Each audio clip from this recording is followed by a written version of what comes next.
Yesterday, I announced the state will provide interim support for Iowa's food banks and pantries if the SNAP benefits end as expected. I want to thank my team from the Iowa Department of Health and Human Services, including Director Johnson and Community Access Director Aaron Drennan. And I also want to thank Major General Osborne, Adjutant General for the Iowa National Guard, for their help in supporting this plan. You know, as the SNAP deadline has been drawing closer, Aaron has convened regular meetings with Iowa's 6 regional food banks and other food system partners to understand what they'll need to manage an increase in demand. In response, the Health and Human Services has stood up Volunteer Iowa. They're working to recruit and deploy volunteers to help staff pantries and assist with operations. The Guard will be available as needed to conduct food distribution missions as it did during the pandemic. And I have directed HHS to use up to $1 million in existing state funds to match all cash donations to our 6 regional food banks beginning tomorrow. This is an opportunity for all of us together as Iowans to care for our neighbors in need. And as you can see on the map behind me, there are 6 food banks in Iowa that together support 1,500 local food pantries and other partner agencies across all 99 counties. By making a cash donation to the food bank that serves your area, you can help a family near you keep food on the table. Better yet, your donation will go twice as far because the state will match it dollar for dollar. So a $25 donation becomes $50. A $50 donation becomes $100. And if just 50,000 Iowans each donate $20, we can fully leverage the state's $1 million match to provide $2 million of support to our food banks, and that will make a real difference for Iowans in need. As I stated, that match will start tomorrow, November 1st, and you can go to my website at governor.iowa.gov for a list of Iowa food banks by location and links to their websites where you can go and donate online. I also want to take this opportunity to thank some very generous corporate citizens who have stepped up to support food security for Iowans during the shutdown. Iowa's 3 Medicaid managed care organizations, Iowa Total Care, Molina Healthcare of Iowa, and WellPoint Iowa, have each committed $100,000 for Iowa food banks. Hy-Vee has also donated $100,000, and Fairway and Iowa pork producers teamed up to donate $20,000 worth of ground pork to food banks across the state. And I know there have been several other that have stepped up in the last day to also make very generous donations. I've had churches reach out to me, and they're doing fundraising. So really, Iowans do what they always do, and they are stepping up and helping people in need. So as we wrap up, I'm asking for the media's help and yours to help us inform Iowans who use SNAP about their benefits during this time. So if the federal government remains shut down tomorrow, SNAP users, as you know, will not receive their November benefits on their SNAP card until the government reopens. However, if there is a remaining balance on their SNAP card, the card will work and the balance can be used during November. If the government reopens during the month of November, SNAP users will receive their full November benefit at that time. So, as you know, as the government plays an important role in supporting its citizens, but we shouldn't rely on government alone to do a job that we're all called to do. And we each have a personal responsibility to the people in our communities, especially those in need. But I also wholeheartedly support the President and our congressional delegation's effort to get federal spending in check, to right-size federal government, and to reduce a $38 trillion national debt. But we can't make any headway until we get the government back open. So again, you're going to hear this constant message from me. We need Senate Democrats to vote to reopen the government and get Congress back to work, working on a budget that makes sense for the American people and policies that will help strengthen our country. So it's time to get back to work. It's time to get the government open and end the unnecessary impact that it's having on people that really rely on some of these programs. So with that, I'll go ahead and open it for questions. It might be a little early to ask this, but can you explain a little bit more of the logistics, particularly with the guard?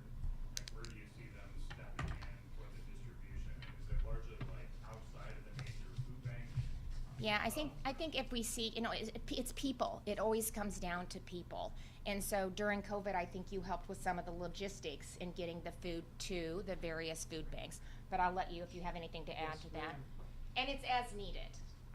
Yeah, certainly we're taking direction from HHS, but we're templating kind of our support of what we did during COVID, which was movement of food across the state from distribution centers to the food banks, and then temporary or possibly to satellite locations, as well as warehouse management or helping them manage the food banks themselves, movement of food, pallets, those type things.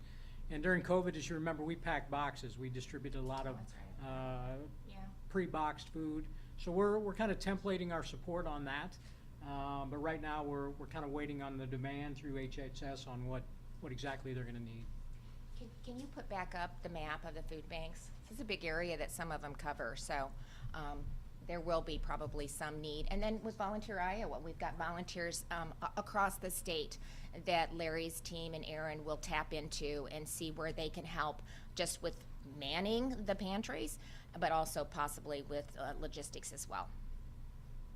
With the soldiers, does that mean you have to call some in, or do you have enough there that if you had to make a run that are staffed that, where they could run the trucks? We would bring in, first thing we would do is ask for volunteers, and our soldiers and airmen have volunteered to support their communities, state and nation. We hardly ever have any issue with volunteers to come in, especially with these types of missions. So we're looking at these central locations of where the food banks are primarily right now, with the skill sets we need with the anticipated mission sets.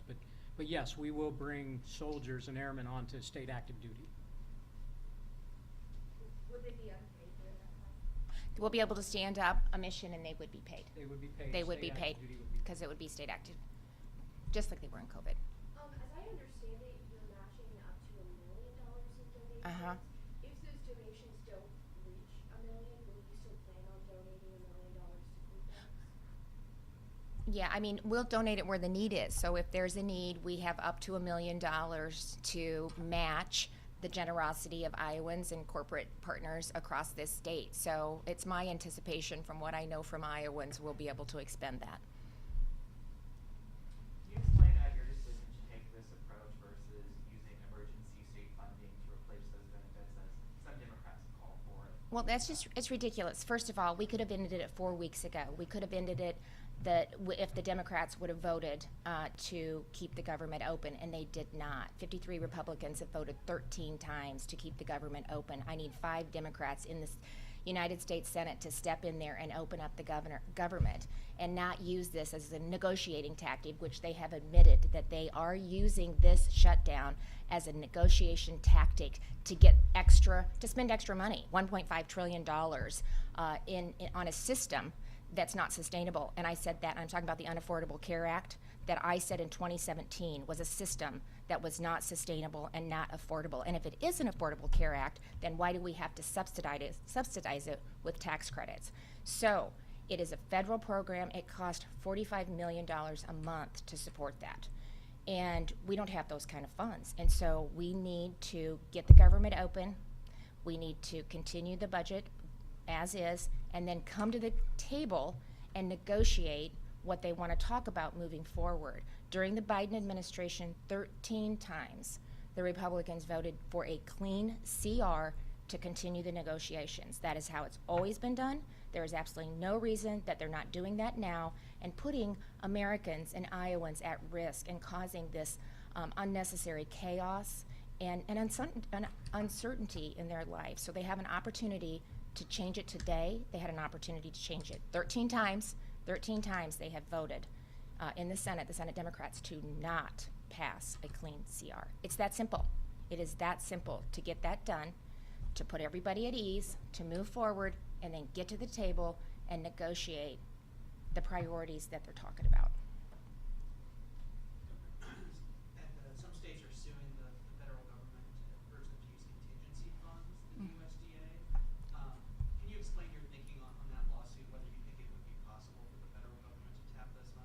think it's ridiculous. I think it's ridiculous, and I think it's a waste of time. I'm going to say it again, pretty darn simple. 5 United States Senator Democrats need to vote with 53 Republicans and open the government. That's what they need to do. And a month, the cost of the federal government, I think, is $9 billion. I think the contingency fund is 6. It doesn't even cover a month. I also think that they need to, just like we've done here in the state of Iowa, it's obvious that 42 million Americans, it's close, are using SNAP benefits, and that's just about 1 in 8. And so I think, this is a big program. I think we need to take a look at it. We need a comprehensive review of the entire program. Are there things that we can be doing, like we're doing here in Iowa, to help lift people up, to help them get a job and a career where they can take care of their families? This is an important program for individuals that need it, and it's like every other one. There is so much fraud and abuse in these programs that it runs the risk of not having the funds there to help those that really need it. And so just like we have done with all of our programs, and will continue to do with our programs, you need to do a review of it. You need to look at the transparency. You need to look at who qualifies. What are the metrics? What are we measuring? What are the things that we can be doing to get them off? And help lift them up. And so my hope is that, first of all, the Senate Democrats will stop keeping the government closed and open it back up and really start having those kind of conversations about what we do moving forward. We'll take time for one more. This keeps dragging on like this.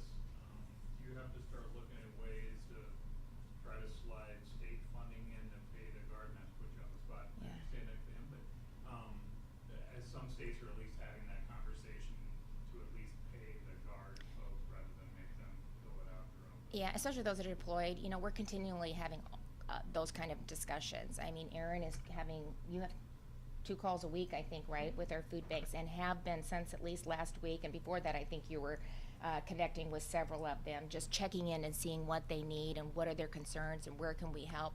And I get an update every week on the government shutdown and which agencies are being impacted, how many are furloughed, how many potentially will be furloughed, what does that look like, are they completely 100% federally funded?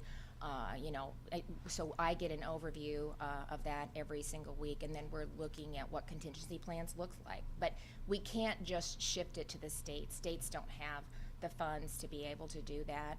And so really, most of these are federal programs, and they need to get the government open like they have in the past and get to work on finding solutions. And that means both parties sitting down at the table and having a discussion. And I think, Leader Thune has said, I'm willing to have that conversation. We'll take a vote on the Affordable Care Act, Unaffordable Care Act, whatever you want to call it. I think he's indicated he would be willing to do that.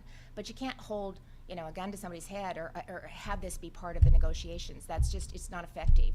And it's not been done that way before. So I think we should, I think it was just like, what was it, 6 months ago, Democrats voted for a clean CR, just 6 months ago.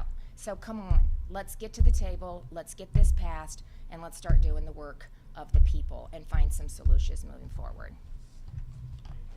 Thanks.